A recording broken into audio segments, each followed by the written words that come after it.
আসসালামু আলাইকুম। আন্তর্জাতিক বিষয়াবলী জানি আমরা ২০ নাম্বার। তো এখান থেকে ১২ থেকে ১৫ নাম্বার কিভাবে তোলা যায়?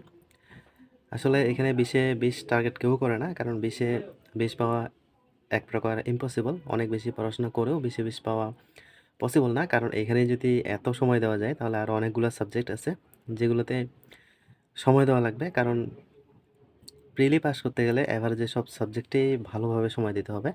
যেকোনো একটা সাবজেক্ট দিয়ে আসলে প্রিলি পাস করা সম্ভব না। তো আন্তর্জাতিক বিষয়াবলী থেকে ১২ থেকে ১৫ নাম্বার নেওয়ার জন্য যে বিষয়গুলো একেবারে কোনোভাবেই স্কিপ করা যাবে না, পড়তেই হবে। তো এমন কিছু বিষয়, এই বিষয়গুলো শুধু এখানে আমি উল্লেখ করছি। এর বাইরেও অনেক কিছু পড়াশোনা আছে যেগুলা পড়া যেতে পারে। কিন্তু এগুলাকে অবশ্যই পড়তে হবে। এর কম একেবারেই করা আসলে যায় না। যতটুকু সম্ভব একটু কম করার চেষ্টা করছি। কারণ আমি নিজেই যেহেতু পড়বো, সো সেইভাবেই বিষয়টাকে সাজাই দিছি, যাতে করে আমার নিজেরও একটু উপকার হয়।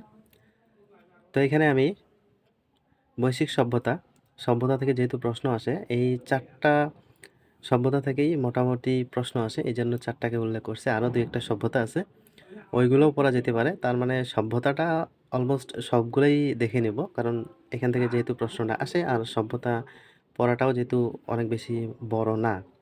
সো সভ্যতাটা এই ৪ টাকে খুব ভালো করে পড়ে বাকি যে কয়েকটা আছে ওই কয়েকটাও পড়ে নিব। তারপরে আঞ্চলিক ও আন্তর্জাতিক ব্যবস্থা এইখান থেকে কিছু দেশ পড়তে হবে। কারণ এখানে অনেকগুলো দেশ আছে। সবগুলো দেশ থেকে আসলে প্রশ্ন আসেই না। যুক্তরাষ্ট্র, যুক্তরাজ্য, কোরিয়া উপদ্বীপ, তারপরে রাশিয়া, ইউক্রেন, ভারত, চীন, জাপান, জার্মানি, মধ্যপ্রাচ্য আর হচ্ছে মায়ানমার। এই কয়েকটা দেশ থেকে মূলত প্রশ্নগুলো আসে।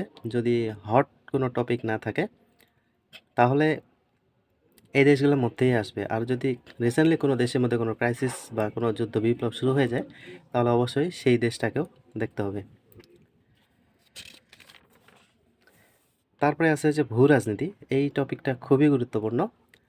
এখানে যে বিষয়গুলো আছে আন্তর্জাতিক সমুদ্র আইন, ইইজেড, তারপরে কন্টিনেন্টাল শেলফ, বাংলাদেশের সমুদ্র বিজয়, heartland, rimland, golden crescent, golden triangle, golden wedge, chicken neck, Nathula pass, বিরোধপূর্ণ সীমান্ত দ্বীপ, সীমারেখা, উপনিবেশ, সেভেন সিস্টার, ইন্দোচীন, বাল্টিক ও নর্ডিক দেশ, স্ক্যান্ডিনেভিয়ান দেশ বা অঞ্চল, তারপর হচ্ছে প্রণালী।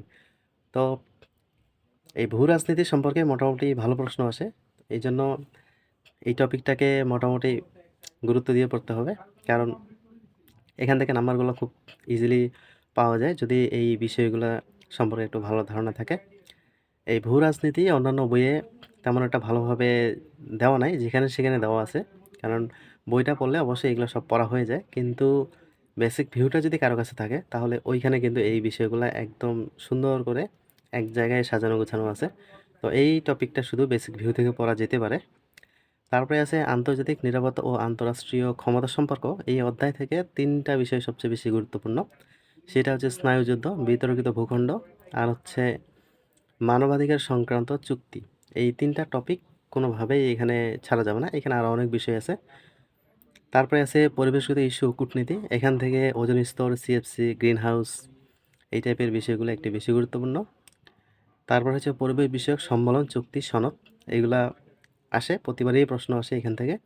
তারপরে এখান থেকে যেটা ইম্পর্ট্যান্ট সেটা হচ্ছে কূটনৈতিক পরিভাষা।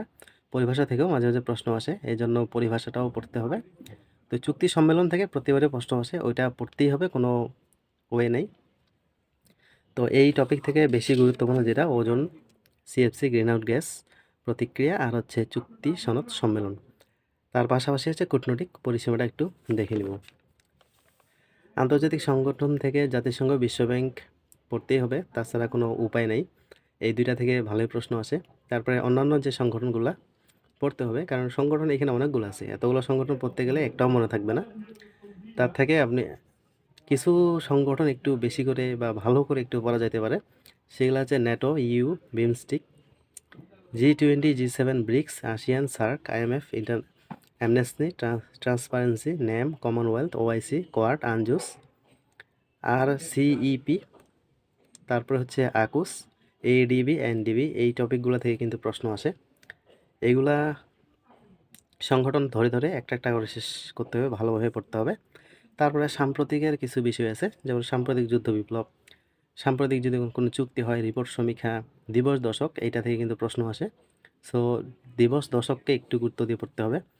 তারপরে সাম্প্রতিক খেলাধুলা, সাম্প্রতিক পুরস্কার, তো এই বিষয়গুলো একটু দেখতে হবে। মোটামুটি এই সমস্ত বিষয়গুলো যদি দেখা যায় তাহলে ইনশাআল্লাহ 15+ কমন পাওয়া যেতে পারে। তবে এতটুকু পড়লে ইনশাআল্লাহ মনে হয় যে আন্তর্জাতিক থেকে আর কিছু তেমন একটা দেখা লাগবে না। তো সকলেই ভালো থাকবেন, সুস্থ থাকবেন। আসসালামু আলাইকুম।